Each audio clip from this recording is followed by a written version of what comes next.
یہ جو محرم کے حوالے سے دیکھو، اسلام میں مرثیہ، میت پہ چیخنا، چلانا، سینہ پیٹنا، اس کی اسلام میں اجازت بولتے کیوں نہیں. صحیح بخاری صحیح مسلم کی حدیث ہے، آپ صلی اللہ علیہ وسلم نے نوحہ کرنے والوں پر لعنت فرمائی ہے.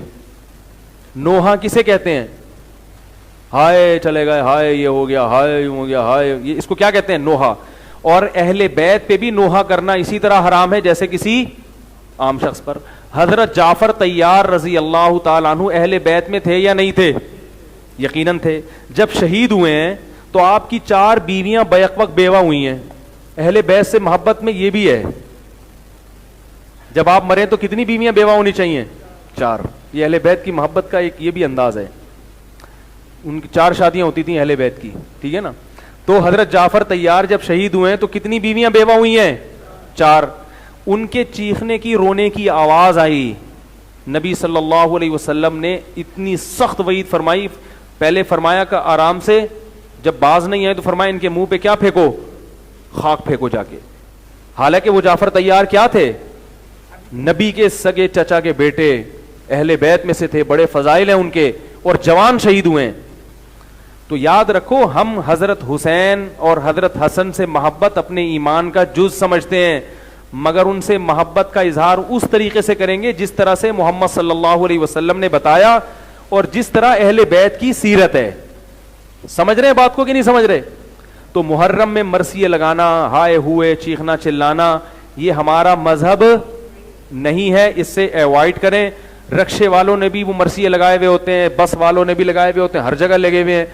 بہت افسوس کی بات ہے، مسلمان کو اس سے اجتناب کرنا چاہیے. رہا مسئلہ شیعہ حضرات کا، تو بھائی ان کا مسلک ہے، ان کو کرنے دیں، ان سے نہ الجھیں. بحث کسی سے کرنے کی ضرورت نہیں ہے.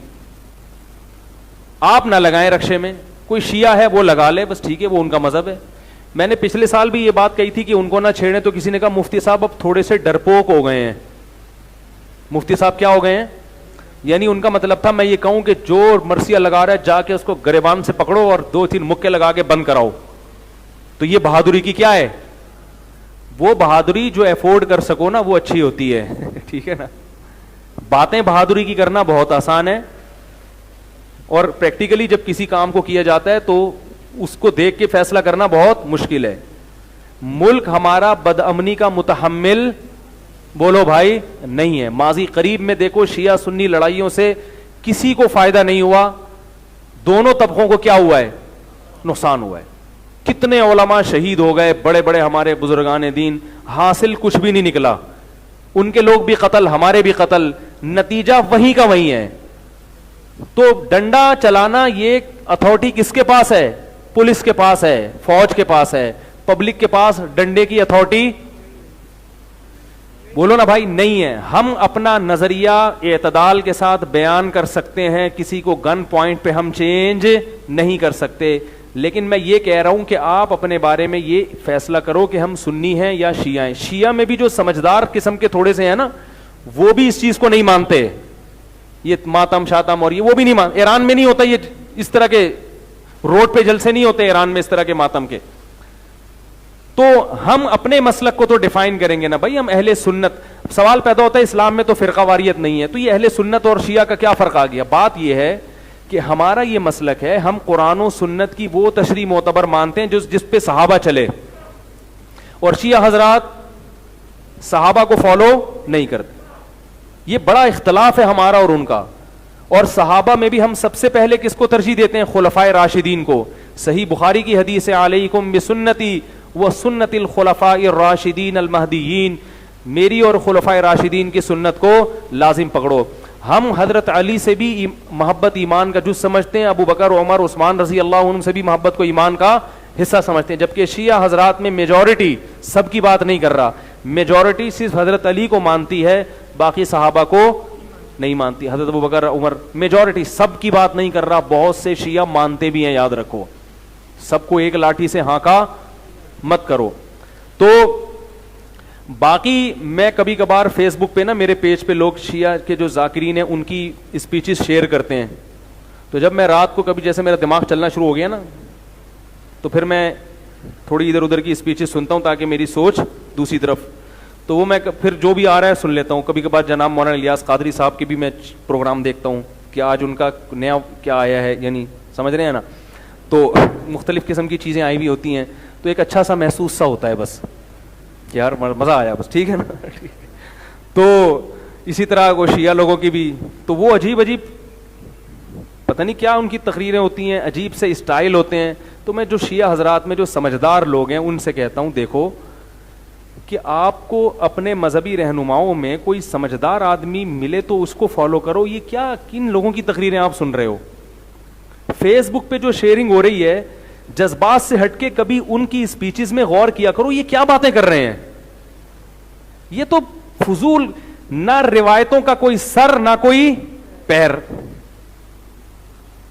ایسے من گھڑت قصے, یہ تو بیٹھ کے بناتے چلے جاؤ, پھینکتے چلے جاؤ. وہ ہمارے استاذ تھے نا ایک, وہ جو جن نے مجھے کہا نا یہ ہائیڈروجن ڈائی آکسائڈ لکھ کے لاؤ, یہ لکھ کے لاؤ, وہ لکھ کے لاؤ, انہی استاذ کی بات کر رہا ہوں. اللہ تعالیٰ اگر وہ زندہ ہیں تو ان کو عمر میں برکت دے, اگر دنیا سے جا چکے ہیں اللہ ان کی مغفرت, پتہ نہیں کہاں چلے گئے وہ. تو ان میں ایک خوبی یہ تھی کہ وہ تعریفیں اپنی بہت کرتے تھے. اچھے استاذ سے, ٹیچر بھی اچھے تھے, لیکن ان میں ایک بات تھی کہ تعریفیں بہت کرتے تھے. تو جب پہلے دن انہوں نے اپنی تعریف کی, ہم نے سنی کہ بھائی ماشاءاللہ بہت اچھے استاذ ہیں. اگلے دن آئے, بہت تعریفیں کی. جب ایک ہفتہ ہو گیا ہم نے کہا یہ تو کچھ زیادہ ہی ہو گیا, یہ تو ڈاکٹر عبد القدیر خان کو بھی انہوں نے پیچھے چھوڑ دیا ہے. تو پھر طلبہ تو کسی کو نہیں چھوڑتے, اسکولوں کے جو اسٹوڈنٹ ہیں نا بڑے ہوشیار ہوتے ہیں. پھر ہم نے دیکھا کہ ایک دن استاذ آئے ہیں اور اپنی تقریر کر رہے ہیں, تو ایک طالب علم کو ہم نے دیکھا ڈیسک کے نیچے یوں یوں کر رہا ہے. اس کو دیکھا دیکھی دوسروں نے بھی ایسا شروع کر دیا. میں نے کہا یہ کیا ہو رہا ہے؟ انہوں نے کہا یہ چھوڑ رہے ہیں, ہم لپیٹ رہے ہیں. جیسے وہ پتنگ کا مانجا لپیٹا جاتا ہے نا, بھائی پتنگ کا مانجا ایسے لپیٹتے ہیں نا. کہا یہ لمبی لمبی کیا کر رہے ہیں استاذ محترم, چھوڑ رہے ہیں, اور ہم کیا کر رہے ہیں, کہہ رہے ہیں ہم ایک ہفتہ ان کی تعریفیں سن سن کے تھک گئے ہیں, اب ہم نے لپیٹنے کا کام کہ یار یہ سنبھل نہیں رہی. تو وہ جو ذاکرین کی اسپیچز جو فیس بک پہ شیئر ہو رہی ہیں, ہو سکتا ہے ان میں کوئی سمجھدار بھی ہوتے ہوں جو ہم تک نہیں پہنچتے, لیکن جو آج کل جو اسپیچز ذاکرین کی آ رہی ہیں ان کو دیکھ کے مجھے یہی خیال آتا ہے کہ یار یہ چھوڑ رہا ہے اور آپ نے کیا کرنا ہے, لپیٹنا ہے. تو وہ جو سامنے بیٹھے ہوئے ہیں پتہ نہیں کیا کر رہے ہیں بیٹھ کے یار, وہ ایک نعرے اور نہ سر نہ پیر. تو مجھے حیرانگی ہوتی ہے یار, ان میں بھی کچھ پڑھے لکھے لوگ ہوتے ہوں گے, ان کو اشکال نہیں ہوتا کہ یہ کیا کر رہے ہو. ہم ممبر پہ کوئی تھوڑی سی ٹیڑھی میڑھی بات کر دینا, فوراً فیس بک یوٹیوب پہ عجیب عجیب کمنٹس آتے ہیں. اور اچھی بات ہے اگر ہم غلط بات کریں تو کمنٹس آنے چاہیے تاکہ ہمیں بھی تو کوئی سیدھا کرنے والا ہو. لیکن یہ پوری تقریر غلط ہو رہی ہے مگر اس کو پہ کوئی ان کو تنبیہ کرنے والا نہیں ہوتا.